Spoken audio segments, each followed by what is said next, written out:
Assalamualaikum warahmatullahi wabarakatuh. Perkenalkan, nama saya Muslimatul Uma. Saya merupakan mahasiswi Prodi Pendidikan Fisika semester 3 Universitas Nurul Huda. Di sini saya akan menjelaskan mengenai penurunan persamaan gerak parabola untuk memenuhi tugas mata kuliah elektronika analog.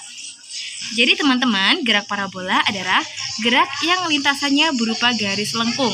Gerak parabola adalah kombinasi antara GLB dan GLBB. Nah, di mana GLB itu di sumbu X dan GLBB ini di sumbu Y.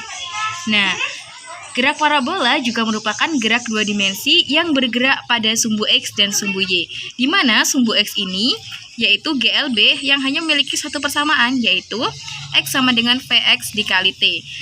Yang selanjutnya adalah sumbu Y. Sumbu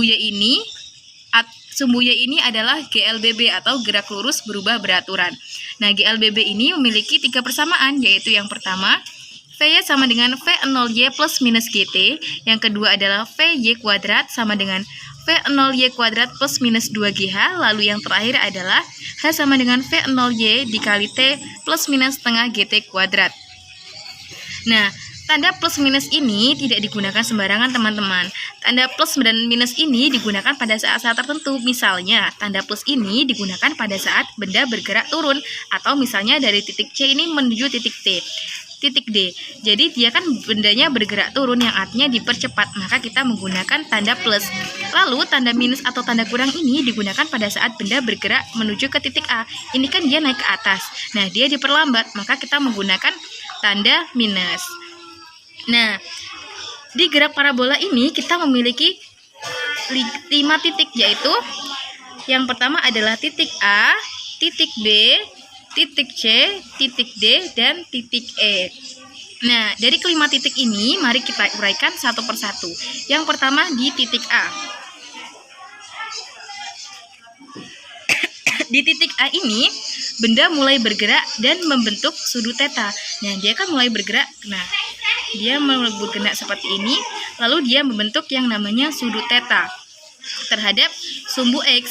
Nah, maka kita dapat uraikan adalah V0 ini jika dia terhadap sumbu X, maka dapat dituliskan V0X.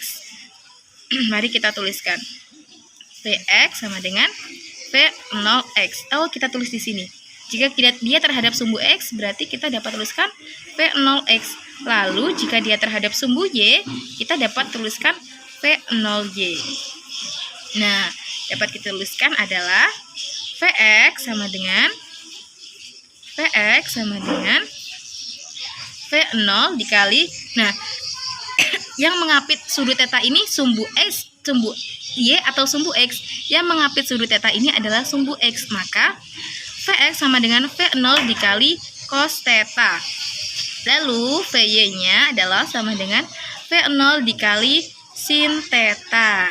Nah, selanjutnya di titik B. Di titik B ini benda bergerak sampai dengan titik B ini, dia masih memiliki yang namanya kecepatan. Karena kalau tidak memiliki kecepatan, benda tidak akan bisa bergerak ke kanan. Nah, benda sampai di titik B ini tetap memiliki kecepatan terhadap sumbu X dan sumbu Y. Nah, diingat kembali bahwa di sumbu X tadi kita menggunakan persamaan GLB, yang artinya bahwa GLB itu kecepatannya adalah konstan atau tidak berubah-ubah. Kecepatannya tetap. Jadi, ketika benda bergerak menuju titik dari titik A menuju titik B, titik C, titik D sampai dengan titik E itu bergerak dengan kecepatan yang konstan atau tidak berubah-ubah. Nah, dapat dituliskan bahwa Fx sama dengan F0x. Fx sama dengan V0x tadi berapa? V0x tadi kita dapat temukan bahwa hasil dari V0x adalah Vx adalah V0 cos theta. Jadi V0x ini kan tadi ini ya, hasilnya adalah ini. Jadi Vx sama dengan V0x yang diuraikan jadi Fx sama dengan F0 cos theta. Lalu bagaimana cara kita mencari Vy-nya? Nah, cara kita mencari Vy-nya, kita menggunakan persamaan GLBB yang pertama, yaitu VY sama dengan V0Y plus minus GT. Nah, dapat dituliskan bahwa VY sama dengan V0Y min GT. Kenapa kita menggunakan min? Seperti yang sudah dijelaskan tadi, bahwa benda dari titik A ini menuju titik B ini kan dia naik. Nah, ini mengalami perlambatan atau diperlambat, jadi kita menggunakan tanda min. Jadi dapat diuraikan bahwa VY sama dengan V0Y tadi kan hasilnya V0 sin theta. Jadi VY sama dengan V0 sin theta min GT. Lalu di titik B ini dia juga memiliki jarak dari titik A titik B ini kan ada jaraknya. Nah, bagaimana sih cara kita mengetahui atau cari tahu bagaimana kita mengetahui jaraknya? Kita dapat menggunakan rumus persamaan GLB, yaitu X sama dengan Vx dikali T. Nah, kita tuliskan X sama dengan Vx dikali dengan T. X sama dengan Vx-nya tadi berapa? Vx-nya tadi adalah V0 cos theta, maka dituliskan Vx sama dengan V0 cos theta dikali dengan T. Nah, jadi ini adalah rumus untuk mengetahui jarak. Nah, di titik B juga ini akan kita tahu bahwa di titik B juga ini ada yang namanya ketinggian. Nah, bagaimana cara kita mencari ketinggian itu?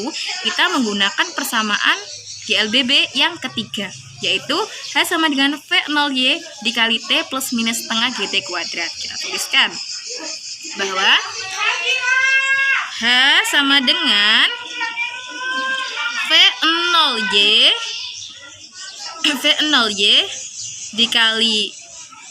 dikali T min setengah GT kuadrat. Dapat kita uraikan bahwa H sama dengan V0 sin theta dikali T min setengah GT kuadrat. Nah, ini adalah rumus untuk mencari ketinggian di titik B. Di titik C ini, benda tetap memiliki kecepatan. Nah, tetapi yang habis adalah V-nya. V-nya di titik C adalah 0. Nah, untuk Vx di titik C ini, dia adalah V0x. Kenapa V0x? Karena sesuai dengan prinsip GLB bahwa kecepatan adalah konstan atau tidak berubah-ubah menurut prinsip gerak lurus beraturan. Jadi Vx di titik C ini berapa? Ya, sesuai dengan yang di titik A dan titik B tadi, yaitu V0x. Maka dapat kita tuliskan Vx sama dengan V0x. Vx dapat uraikan Vx sama dengan V0 cos theta. Kan di titik C. Titik C ini adalah titik puncak. Nah, di titik puncak ini atau di titik C ini, benda tetap memiliki kecepatan. Karena kalau benda tidak memiliki kecepatan, benda tidak dapat bergerak ke kanan. Lalu, bagaimana cara kita mencari V-nya? Cara kita mencari VY, kita menggunakan rumus persamaan GLBB yang pertama, yaitu VY sama dengan V0Y plus minus GT. Dapat kita tuliskan VY sama dengan V0 sin theta min GT. Nah, V-nya tadi sudah kita ketahui bahwa V-nya habis atau 0, maka 0 sama dengan F0 sin theta min GT. Nah, T-nya ini kita pindah ruas, jadi T sama dengan F0 sin theta per G. Nah, di titik C atau titik puncak ini, dia juga mempunyai tinggi maksimum. Lalu bagaimana cara kita mencari tinggi maksimumnya? Kita menggunakan rumus persamaan GLBB yang ketiga, yaitu H sama dengan V0Y dikali T plus minus setengah GT kuadrat. Nah, kita tuliskan H sama dengan V0 sin theta dikali T dikurang setengah GT pangkat 2. Nah, dapat kita uraikan H max sama dengan V0 sin theta dikali. Nah, T-nya ini kita menggunakan tinggi puncak. tinggi puncaknya sudah diketahui ya, bahwa tinggi puncak adalah V0 sin theta per G. Jadi kita tuliskan V0 sin theta dikali dengan V0 sin theta per G dikali G dalam kurung V0 sin theta per G pangkat 2, atau dapat kita uraikan menjadi H max sama dengan V0 sin kuadrat theta per 2G. Nah, inilah tadi cara untuk mencari H max atau ketinggian maksimum. Baiklah, selanjutnya kita masuk ke titik E atau titik terjauh. Nah, kenapa kita nggak menjelaskan di titik D dulu, Kak? Karena di titik D ini kita bisa menggunakan persamaan yang sama seperti di titik B ini. Hanya kita menggunakan tanda yang berbeda.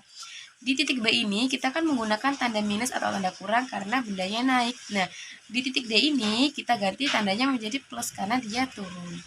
Nah, balik lagi ke titik E ini. Di titik D ini adalah merupakan titik terjauh. Misalnya, jarak benda dari titik A menuju titik C itu memerlukan waktu 2 sekon. Nah, lalu berapa lama atau berapa sekon benda memerlukan waktu dari titik A ini menuju titik E. Nah, benda memerlukan waktu selama 2 kali kecepatan dari titik A menuju titik C ini, yang artinya dia membutuhkan waktu 4 sekon. Jadi dapat ditulis T max sama dengan 2 TP, atau dapat dijabarkan T max sama dengan 2 dikali TP-nya ini kita menggunakan yang di titik puncak atau titik C ini. Berapa? Yaitu V0 sin theta per G. Maka dapat ditulis V0 sin theta per G.